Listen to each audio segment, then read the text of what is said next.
Varicose veins తో బాధపడుతున్నారా? మన ఏవిస్ హాస్పిటల్లో 4500 రూపాయల లేజర్ స్కానింగ్ ఉచితం. నమస్తే రమగారు. నమస్తే జయ. రమగారు, భార్యాభర్తలు ఇద్దరు ఉద్యోగస్తులై ఉంటున్నారు. ఇద్దరికి సంపాదన ఉంటుంది.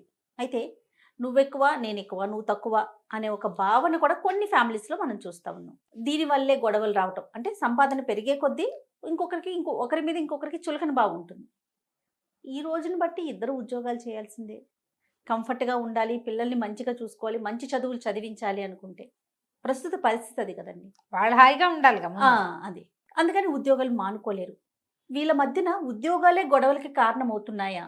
అంటే మీరు కౌన్సిలింగ్ చేస్తూ ఉంటారు కదా, ఇలాంటి కేసెస్ ని చూస్తున్నారా? అంటే సంపాదన, ఉద్యోగం అంటే నా ఫీల్ సంపాదన. ఇంట్లో ఒకళ్ళు ఇంట్లో ఉన్నారనుకో, అప్పుడు టార్చర్ గానే ఉంటుంది జయ. వచ్చే గొడవలు ఎప్పుడైనా వస్తాయా? ఇంట్లో ఉన్నా వీళ్ళ ఖాళీ ఎక్కువగా ఉంటుంది. అంటే హౌస్ వైఫ్స్ అంటే చిన్న చూపు అని నేను అనలేను, కానీ అంత కంటిన్యూస్ పని చాలా చేయవలసిందే, అప్పచెప్పాల్సిందే, సమాధానం చెప్పవలసిన స్థితిలో హౌస్ వైఫ్స్ ఉండరు. టైం ప్రకారం తను సెట్ చేసుకుని ఖాళీ టైంలు చూసుకుంటారు.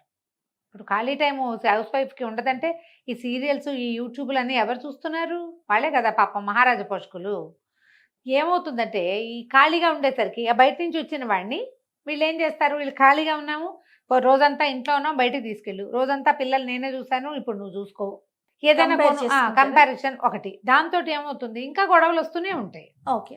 ఏదైనా అడగాలంటే, ఏదైనా కొనుక్కోవాలనిపిస్తుంది, ఏదైనా కొనాలి, వాళ్ళు వద్దంటారు, వీళ్ళు కావాలంటారు, దాని మీద టగ్ ఆఫ్ వార్ నడుస్తూ ఉంటుంది.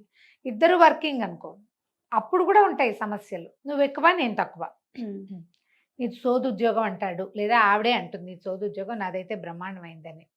అది మార్చి ఇందులోకి వచ్చేయమంటారు. అలాంటి వాళ్ళు కూడా జాబ్ ప్రొఫైల్ మార్చేసే వాళ్ళు కూడా ఉన్నారు జయ.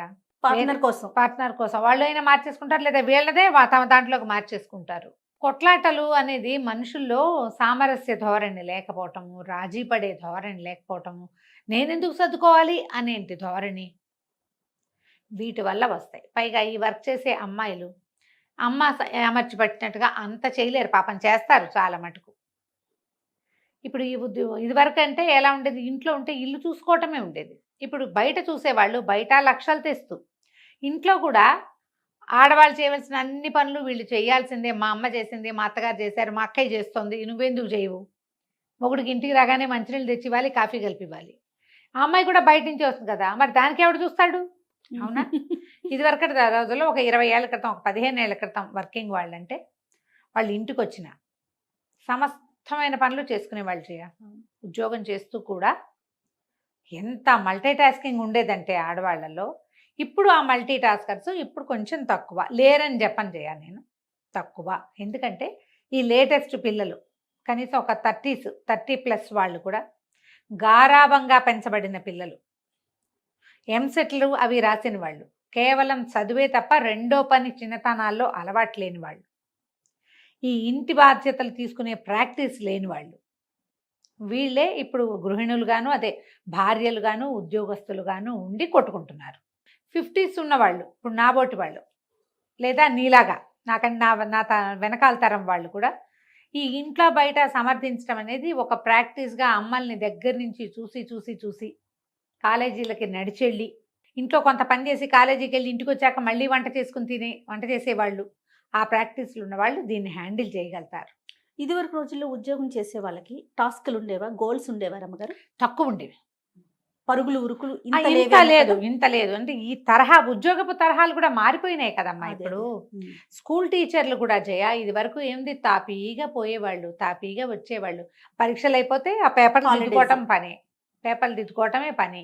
ఇప్పుడు ఇప్పట్లాగా ఏమిటో బోల్డ్ అని చేయటం, టెంప్లెట్స్ అంటారు, అవంటారు, ఇవంటారు, టీచింగ్ నోట్స్లు రాయాలి, ఎంత పనో, ఆన్లైన్ క్లాసులు, ఎంత పనో. టీచర్లకు కూడా ఏం సుఖం లేదమ్మా. ఇప్పుడు ఉద్యోగం చూసినా అట్లానే కనిపిస్తా ఉంది. బ్యాంక్ సెక్టార్లో వర్క్ చేసే వాళ్ళు మనం ఏమనుకుంటాం, హ్యాపీగా ఫ్యాన్ కింద కూర్చొని 10 to 6 జాబ్ అనుకుంటామా? మనం 7:30, 8కి వెళ్ళినా సరే వాళ్ళు మొత్తం క్లోజ్ చేసుకుని లోపల వర్క్ చేసుకుంటారు. గవర్నమెంట్ సెక్టార్ అవనివ్వండి, ప్రైవేట్ సెక్టార్ అవనివ్వండి. అట్లా ప్రతి జాబ్ లో కూడా గోల్స్, తర్వాత అచీవ్ చేయాల్సినవి, టీమ్స్, టార్గెట్స్, ఇవి బాగా ఎక్కువైపోయాయి. ఇవన్నిటితోటి ఈ ఇంట్లో కూడా అమ్మమ్మ సమర్థించినట్టుగా ఆవకాయలు మాగాయలు పెట్టుకుంటూ మడిగట్టుకుని వంట చేసుకుంటూ చేయలేకపోతారమ్మా. పాపం చెయ్యొద్దు. దానివల్ల కొట్లాట్లు వస్తాయి.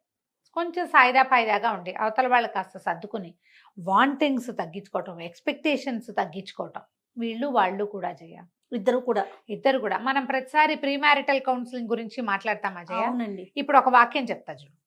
చాలా మంది నీకు ఎలాంటి భర్త కావాలి అంటే, నువ్వు చూడు సెలబ్రిటీల దగ్గర నుంచి మామూలు చిన్నపిల్లలు, యూట్యూబర్లు, టిక్ టాక్లు చేసే ఆడపిల్లలు, లేదా మీ అక్కయ్య కూతురుందా దాన్ని అడుగు, నీకేం సమాధానం చెప్తారు? ముందు ఇవన్నీ నన్ను నవ్వించాలి, నన్ను ఆడించాలి, నన్ను తీసుకెళ్ళాలి, మా నాన్నలాగా చూసుకోవాలి అనేది ఒక ట్యాగ్ లైన్ లాగా ఉంది జై. ఏమిటి మీ నాన్నలాగా చూసుకోవాలి? మీ అమ్మ ఎన్ని బాధలు పడిందో అమ్మని అడిగితే తెలుస్తుంది. నాన్న నిన్ను కూతురుగా చూసుకున్నాడు, వచ్చేవాడు నాన్న పెళ్ళాన్ని ఎట్లా చూశాడు? అది పోనీ మీ అమ్మ నాన్నతో ఎలా ఉందో, ఎంత సేవ చేసిందో, ఎన్ని రకాలు చూసిందో, ఎంత నోరు మూసుకుని, ఎంత సర్దుకుని, ఎంత అడ్జస్ట్ అయి ఉందో, నువ్వు ఉంటావా? ఉండవు. నేను యువరాణిని, నేను క్వీన్ని. క్వీన్లు ప్రిన్సెస్లు వీళ్ళు నాన్నలకే. భర్తల దగ్గర కూడా అలాగే ఉండాలని కోరుకుంటారు జయ. ఎంత ఎట్మోస్ట్ కేర్ కావాలో, ఎంతసేపు హగ్ చేసుకోవాలి, ఎంతసేపు ముద్దు పెట్టుకోవాలి, ఎంతసేపు థాయిలవి చెప్పాలి, ఎంతసేపు ఏదో ఒక గిఫ్ట్లు ఇస్తూ ఉండాలి. ఎప్పుడూ దానికి ఏది ఇష్టమో అది చెయ్యాలి. బాగుంది, నువ్వు కూడా అదే అతనికి ఏది ఇష్టమో అది చేయగలుగుతావా? నిన్ను చూసుకోవడమే సరిపోతుంది ఎంతసేపు? అంతేగా. నువ్వు వండి పెట్టలేవు, బజార్లో తిరిగి అతనికి కావాల్సిన కొనలేవు, ఇల్లు నీట్గా పెట్టలేవు, వాటన్నిటికీ నీకు చాలా సహాయాలు కావాలి. కానీ ఒక సంపాదన పరుడైన వాడికి మినిమం ఎక్స్పెక్టేషన్స్ ఉంటాయని కూడా ఈ రోజుల్లో ఆడపిల్లలు ఆలోచించట్లేదు. ఈ అతి ముద్దు గారాబాలతోటి ఈ సమస్య ఇదొకటే. అబ్బాయిలకి ఏం ప్రాబ్లం అంటే, వాళ్ళ అమ్మ అన్నీ చేసి పెట్టేది. వాడు అండర్వేర్ కూడా ఏనాడు వాడు జాడి చారేసుకుని ఎరగడు, టవల అరేయడు, వాడు ఒక్క పని చేయడు. వాళ్ళమ్మ నోట్లోనే అన్నం పెట్టేది. పెళ్ళం కూడా అలాగే పెట్టాలని చూస్తాడు. తనని వాళ్ళమ్మ ఎలా రాజకుమారుడిలా చూసిందో, భార్య ఎందుకు రాజకుమారుడిగా చూస్తుంది? నేను భర్తలాగానే చూడగలను. అంతే కదా. ఈ 2 రకాల గొడవలు ఎక్కువ ఉంటాయి జయ. అక్కడి నుంచి వాడికేవో వాడి స్నేహాలు, పిల్లకేవో పిల్లకి స్నేహాలు. ఎంతసేపు బయట వాళ్ళ గురించే మాట్లాడుకుంటారు. వాళ్ళిద్దరు భార్యాభర్త కబుర్లు చెప్పుకోవడానికి ఏముండవు మ్యాటర్స్. ఎవరో గురించి మాట్లాడుకోవాలి. నువ్వు ఇతరుల గురించి మాట్లాడుకుంటున్నారు అంటే మీ మధ్య సఖ్యత లేదని అర్థం. పిల్లలు ఇబ్బంది పడరు అమ్మగారు ఇలాంటి పేరెంట్స్ ఉంటే కనుక? ఇబ్బంది పడతారు. పిల్లలు కూడా పుట్టాక పిల్లలతో పాటు పిల్లల్ని కేర్ చేయాలి, ఈవిడ్ని కేర్ చేయాలి, ఇబ్బంది పడతారు. ఈ సెల్ఫ్ లవ్ చాలా పెద్ద ప్రాబ్లం జయ. నాకు బాగా జరగాలి, నన్ను బాగా చూసుకోవాలి, నన్ను ఎవరైనా చూసుకుంటూ ఉండాలి ఎంతసేపు. నేనెవరినైనా చూసుకోవడం అనే పాయింట్ లేదు ఇంకా. మీరు ఆలోచించుకోండి, నేను ఇట్లా ఉన్నానని. ప్రతి 30s ఎర్లీ 30sలో ఉన్న ఆడపిల్లలకి ఇదే ప్రాబ్లం. ఇళ్ళ దగ్గర ఎట్మోస్ట్ కేర్ తీసుకుంటారు, సహజం కదా. ఇప్పుడు మన పిల్లలకి మనం చేయట్లా అట్లా అన్నీ చూస్తాం కదా. పిల్ల కొంచెం ఒక ముద్ద అన్నం ఎక్కువ తక్కువ తిందంటే వెంటనే కనిపెట్టేస్తాం. ఎక్కువ తిన్న ప్రాబ్లమే, తక్కువ తిన్న ప్రాబ్లం. అంత కేర్ ఇచ్చేస్తున్నాం కదండి నిజంగా రమ్మగారు, ఎంత కేర్ ఇచ్చేస్తున్నాము. అది పెళ్ళయ్యాక ఇప్పుడు మీరు అన్నట్లుగా ఎన్ని ప్రాబ్లమ్స్. ఇప్పుడు ఇందులో డబ్బు ఎక్కడుంది? డబ్బే కాదుగా ఉంది, ఇంకా చాలా ఉన్నాయి, చాలా విషయాలు కనిపిస్తుంది. బాయ్ చెప్తే చెప్పావు, చెప్పకపోతే చెప్పలేదు, ఇలాంటివి.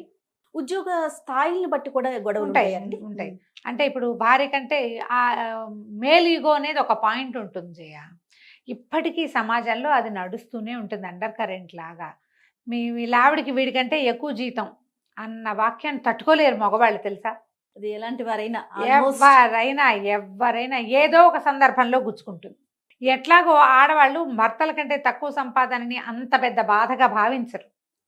చాలా కొద్ది మంది ఇప్పుడు వచ్చారు, 1%. నా కెరీర్ ఎప్పుడు నీ కెరీర్ గోలైనా, నాకు కెరీరు, నా కెరీరు, నేను కూడా ముందుకెళ్ళాలి, నాకు కూడా ఆఫీస్లో మంచి పేరు రావాలి, నేను ఇంకా పెద్ద ప్యాకేజ్లోకి వెళ్ళాలి, నాకు కూడా ఆన్ సైట్ బయటకు వెళ్ళేందుకు అవకాశం కావాలి. అలాంటి వాళ్ళు ఇప్పుడున్నారు. లేటెస్ట్ జనరేషన్ పిల్లలు కనపడుతున్నారు, తక్కువే. కానీ కాస్త వాళ్ళకు 1,00,000 వచ్చి వీళ్ళకు 50,000 వచ్చినా ఏం పెద్ద ఇబ్బంది ఏం లేదు. అప్పుడప్పుడు మగవాళ్ళే నీ బోడి 50కి నీకు ఇంత పొగరా అలాంటివి కూడా అంటుంటారు. డబ్బుల గురించి మాట్లాడుకుంటారు, వస్తాయి ఇవి. కానీ అంత ప్రాబ్లం ఉండదు. కానీ అమ్మాయిల సంపాదన ఎక్కువ ఉన్నా, చదువు ఎక్కువ ఉన్నా, అమ్మాయిలకి సంపాదనే కాకుండా వాళ్ళ పుట్టింటి ఆస్తులు ఎక్కువ ఉన్నా, మగవాళ్ళకి చిన్నతనంగానే ఉంటుంది. అది మాత్రం మారట్లేదు. ఇంట్లలో పనులు చేస్తున్నారు, పిల్లల పెంపకంలో ప్రధాన పాత్ర పోషిస్తున్నారు, ఉన్నా కూడా ఎప్పుడో ఒకప్పుడు అది గుచ్చుకుంటూనే ఉంటుంది. యాక్సెప్ట్ చేయలేకపోతున్నారు. పోనీ వీడు యాక్సెప్ట్ చేసి వీడు హాయిగానే ఉంటాడు పాపం. ఫ్రెండ్సో తల్లిదండ్రులో ఎవరో ఒకళ్ళు పెట్టేస్తారు. తాటాకు మంట ఒకదాన్ని వెలిగించి పెడతారు, వదులుతారు. అది వదిలిపెట్టదనమాట. వీటిలో మార్పులు చేసుకోవాలి. వీటిలో మార్పులు చేసుకోవాలి. మనం ప్రధానంగా ఏంటంటే పెళ్లి చేసుకున్నాం, విడిపోవడానికి కాదు కదా. Yes. ఏదైనా ఒక పెళ్ళి అనగానే కావాలంటే డివోర్స్ తీసుకుంటావు, ఆ కాడికి పెళ్ళి ఎందుకు చేసుకుంటావు ఊరికి ముందు? ఆలోచించుకుని చేసుకోవాలి కదా. ఎస్. కొంచెం ఆలోచించి వీళ్ళతోటి మనం సర్దుకోగలమా అనేది ఆలోచించుకుని మాట్లాడుకుని నువ్వు నేను. చాలా మందిలో ఇప్పటికీ సమస్య ఏంటంటే నేను ఎంతసేపు మాట్లాడుకుని అని చెప్తూ ఉంటాను, వాళ్ళు మాట్లాడరు. మాటలు మొదలు పెట్టగానే పోట్లాట్లోకి దిగుతుంది, వెళ్ళిపోతారు లేదా వాకౌట్. మాట్లాడడానికే ఇష్టపడరు. తమ లోపల ఉన్న భావాన్ని అవతల వాళ్ళు నువ్వు ఇలా అనుకుంటున్నావు అందుకే ఇలా బిహేవ్ చేస్తావు అంటే ఆ చిన్నతనాన్ని తట్టుకోలేరు. ఆ భావం నిజమైనప్పటికీ కూర్చుని మాట్లాడుకుని సార్ట్ అవుట్ చేసి ఈ ఇష్యూస్ని సెట్ చేసుకుందాము అని అనుకోరు. కొంతమంది ఉంటారు జయ, ఆ కొన్ని ఇష్యూస్ ఉన్నాయనుకోండి మేము బాగానే ఉన్నామంటారు. ఇష్యూ ఉంటుంది, దాన్ని ముట్టుకోకుండా వదిలిపెట్టేస్తారు, దాని నుంచి వీళ్ళు పారిపోతారు. మామూలుగా నడుస్తుంటాయి అన్ని కథలు. వీళ్ళు అక్కడికి ఇక్కడికి వెళ్తారు, ఎవరింటికైనా వెళ్తారు, పార్టీలకు వెళ్తారు, సినిమాలకు వెళ్ళిపోతారు, షాపింగ్లు చేస్తారు, ఇంట్లో ఫంక్షన్లు కూడా నడుస్తాయి. ఇష్యూని ముట్టుకోకుండా ఉంచుకుంటారు. అది ప్రమాదం కాదా? ప్రమాదమో పాడో ఏమవ్వదు, అంతే. అది అలాగే ఉంటుంది. ఎప్పుడో ఒకప్పుడు మాట్లాడుకుంటారు, అప్పుడు చెడామడా పోటాడేసుకుంటారు, తర్వాత మళ్ళీ మామూలు అయిపోతారు. కొన్ని ఇష్యూస్ ఉన్నాయనుకోండి అంటారు. కొన్ని ఇష్యూస్ ఉన్నాయనుకోండి అని మొగుళ్ళని వెనకొచ్చుకొచ్చే భార్యల్ని చాలా ముద్దుగా చూసే భర్తల్ని నేను బోల్డ్ మందిని చూశాను. ఇష్యూస్ ఉంటూ ఉంటాయి, వాళ్ళ అమ్మా నాన్నల వల్ల ఇష్యూస్ వస్తాయి. పేరెంట్స్ కూడా కొంత పాత్ర వహిస్తూ ఉంటారు. మీరు పెళ్లి చేసుకునే ముందే ఆలోచించుకోండి, పెళ్లి చేసుకున్నాక దాన్ని నిలబెట్టుకోవడానికి ట్రై చేయండి. దానికోసం సాధ్యమైనంత నిజాయితీగా ఉండండి. ఓకే. మీకు ఏదైనా అట్లాంటి చిన్నతనపు భావాలు కలిగితే ఓపెన్గా చెప్పుకోండి.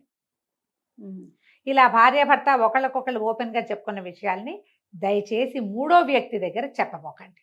ఇది ప్రధానం. మీ అమ్మకి కానీ వాళ్ళ అమ్మ కానీ మీ అక్కయ్యకి చెల్లెలకి మీ తమ్ముడికి అవి బయటికి వెళ్ళిపోతాయి. ఎప్పుడో ఒకప్పుడు వాళ్ళు కూడా ప్రయోగిస్తారు అవే మాటలు. అందుకని చెప్పద్దు. మీ వరకు ఉంచుకుంటే మీరు సంసారాన్ని చక్కగా తీసుకెళ్తారు. మీ ఇద్దరు ఉద్యోగస్తులైనా వచ్చిన ప్రాబ్లం ఏమీ లేదు. ఈ జనరేషన్లో ఉద్యోగాలు లేకుండా ఇళ్లలో ఉండేవాళ్ళు లేరు, అసలు చాలా తక్కువ ఉంటున్నారు, సర్దుకుని ఉంటారు. రైట్ రామ్ గారు, నమస్తే. నమస్తే.